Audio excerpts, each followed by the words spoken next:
thought that the coaches and the families that supported the recruiting, that the administrators that were, in our building, those professors that gave up their Saturdays to see their building and their curriculum did a magnificent job. I really enjoyed the effort, and I think that the class that we've landed were specific to needs, but at maybe a little bit higher level than we've recruited in the past. So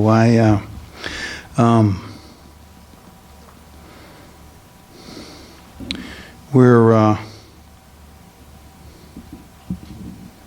let's see where I'm at here.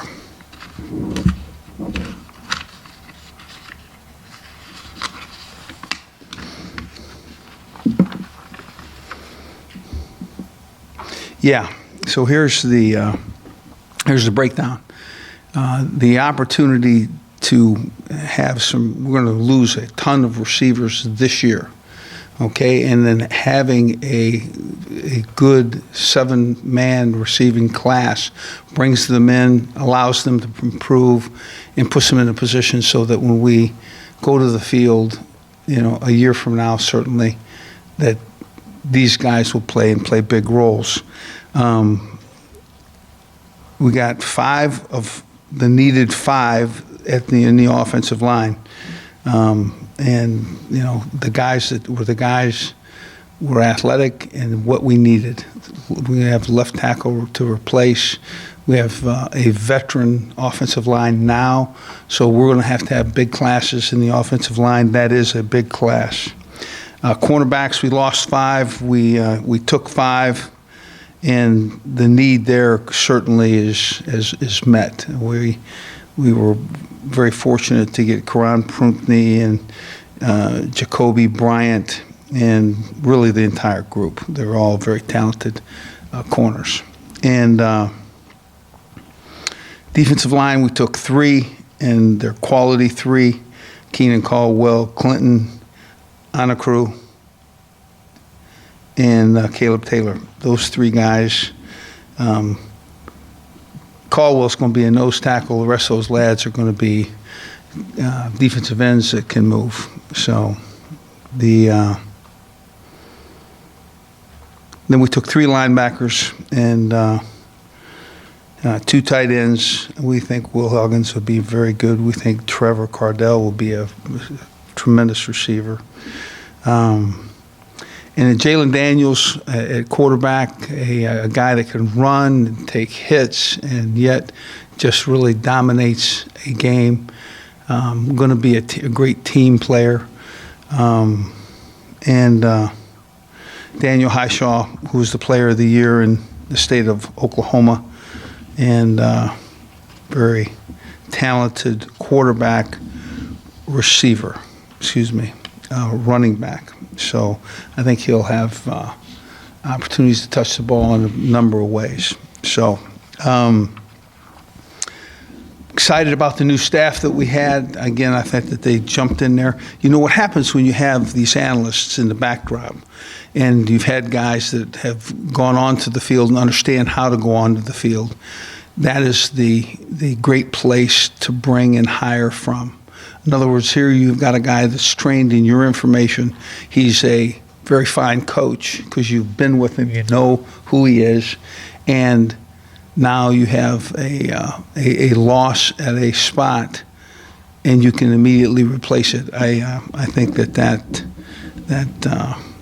philosophy is one that we will stay with, and that we're going to be standard for us. So, any questions? If you have questions, let us know. We'll bring you a mic. Go ahead, Scott. Hey, Coach. Where do you see the strength of this class being if you had to pick one group? Yeah, I think the corners. If I had to pick one group, Karan Prunkney is the state champion Tidewater area champion in the 60 meters, and I think he's going to be a very, very talented corner for us. I think Jacoby Bryant is exactly he's instinctive. He's going to be a talented ball skill guy. And John Quay Lewis is big, 6 foot long corner, and we like long corners, and he's that guy. Deuce Mayberry, the talented guy out of again Oklahoma. We'll enjoy those guys, and then Romello Dotson.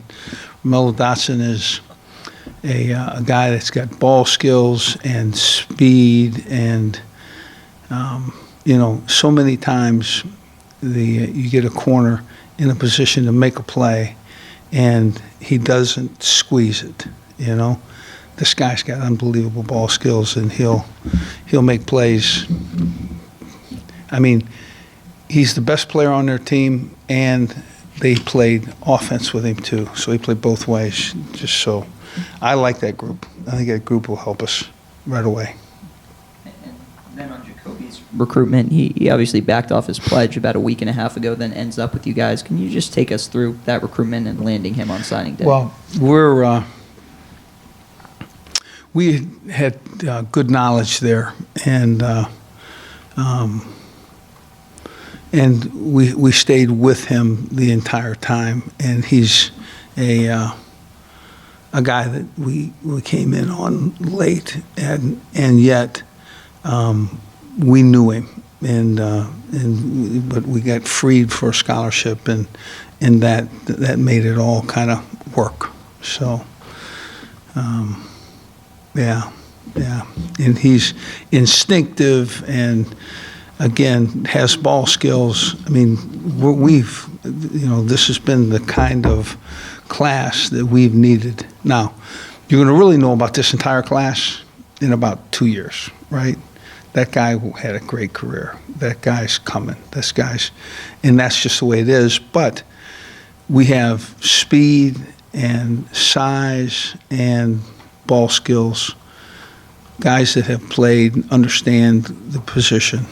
So I think you could probably take a couple of these guys and make them corners, or safeties. I think it's a talented group. Hey, I was curious, are there some areas where you were hoping to maybe further bolster the roster that you weren't quite able to get as much as you were hoping for this class? I don't know that I can actually talk about some of those guys. You know what I mean? I think if I don't sign them, I don't know that I'm allowed to comment on them. But yes. Maybe, I don't know, you mentioned safeties. Maybe some of these cornerbacks can also Could play move safety. into safety because they're tall guys, and and they're physical guys. I can, you look back on your memory, and Prunty is going to rock people. Romello is going to be a physical downhill guy. I think it's really a good class in that area.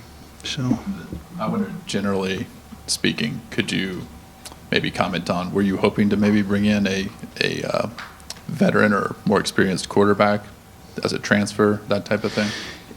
Yeah. I think you think that could have worked, but we're thrilled with who we got, and the mid-semester guy is an advantage. They've never done that here, okay?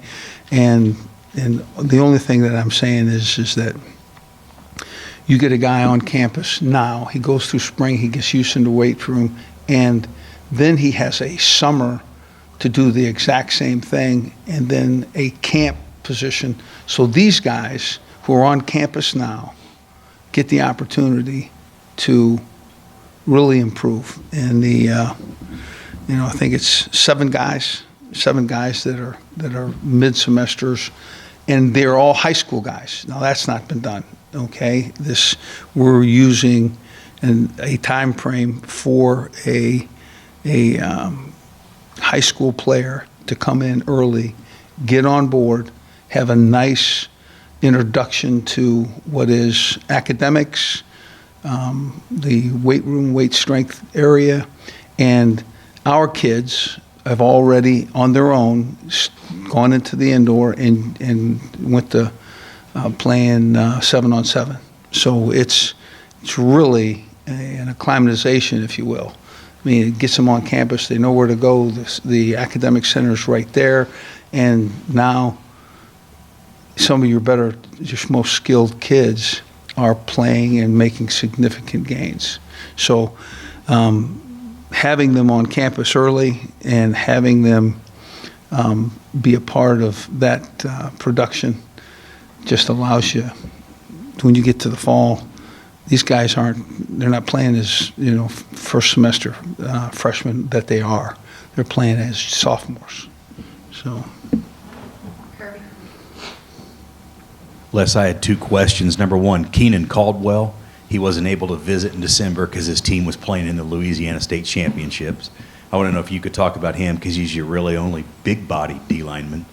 Well, I want you to know these guys. It's amazing how they grow.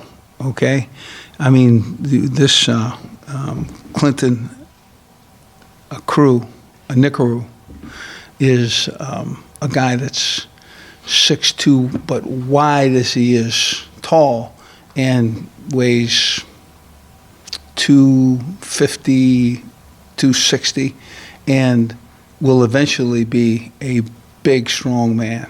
Okay, so now Keenan Caldwell is going to be able to step up front and take guys, shake them, and just leave them.